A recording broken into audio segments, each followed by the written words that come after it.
Doctor Zakir Naik. ওই লোকটার নাম আমার মনে আসলেই আমার কলজা থেকে খালি দোয়া আসে, মনে হয় মুসলিম মিল্লাতের জন্য আল্লাহর নিয়ামত। আল্লাহ তার হায়াত দারাজ করো, তার আরো তার চিন্তা, তার মেধা, তার প্রজ্ঞা আরো বাড়িয়ে দাও। তার বক্তৃতা শুনতে কোনো ছাগল পাগল আসে না।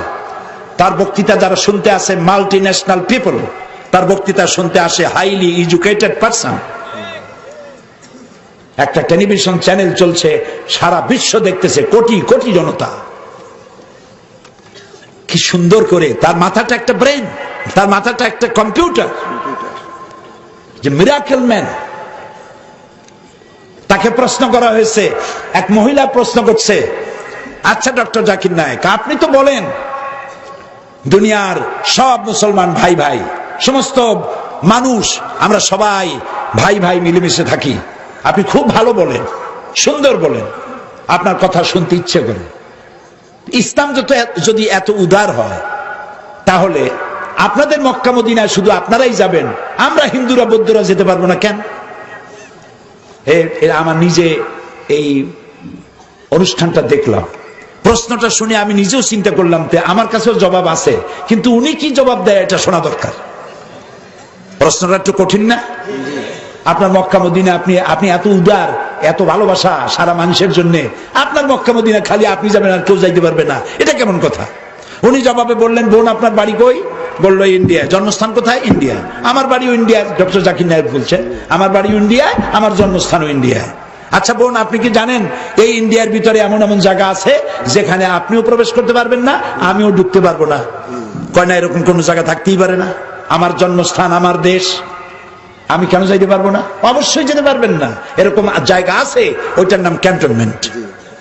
এই ক্যান্টনমেন্টে ঢুকতে পারবে ওরা যারা দেশ এবং জাতির জন্য যে কোনো মুহূর্তে জান দিতে পারে, মাল দিতে পারে, রক্ত দিতে পারে, জীবনটা অকাতরে বিলীন করে দিতে পারে।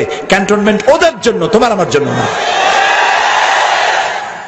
এরপরে ডক্টর জাকির নায়েক বললেন, মক্কা মদিনা ইসলামের একটা ক্যান্টনমেন্ট। এই ক্যান্টনমেন্টে ওই সব লোকেরাই যায় যারা ইসলামের জন্য জান দিতে পারে, মাল দিতে পারে, রক্ত দিতে পারে, তাদের জন্যই এই ক্যান্টনমেন্টে প্রবেশের অধিকার আছে। বোন আপনিও যেতে পারবেন। আপনার পাসপোর্টে নতুন একটা ভিসা লাগান, ভিসার নাম লা ইলাহা ইল্লাল্লাহু মুহাম্মাদুর রাসূলুল্লাহ।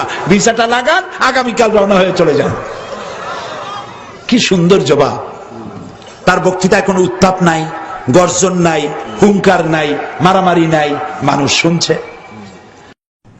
I am aware of Allama Dilawar Hussain Saidi, Inna Lillahi wa Inna Ilaihi Raji'un, and I got the information a few days earlier that he passed away. May Allah subhanahu wa ta'ala grant him Jannat al-Firdaus. May Allah subhanahu wa ta'ala raise his level to the highest level of Jannah. And I am aware that he was one of the popular dais of Bangladesh, and I'm aware that he was arrested many years ago, and he was first given the verdict of to be hanged, and then later there was protest in which many people died, so they changed the verdict from hanging, giving him punishment of death, to life imprisonment. And there are many people in many parts of the world, unfortunately many Muslim countries, that the religious people are being arrested, for political reasons, and one of them was Allama Dilawar Hussain Saidi. And a couple of weeks earlier, his son had come to meet me. He had come earlier also in Malaysia, but a couple of weeks earlier, he had come to meet me, and he gave the translation of his father that he had done in Bengali, his book. And I told him to convey my salams to him when he meets him. And unfortunately, this happened a few weeks earlier, and we heard that he has expired. And it's happening that now we see that there are many of the great du'ats and great scholars, they're passing away, and it's a loss to the Muslim Ummah.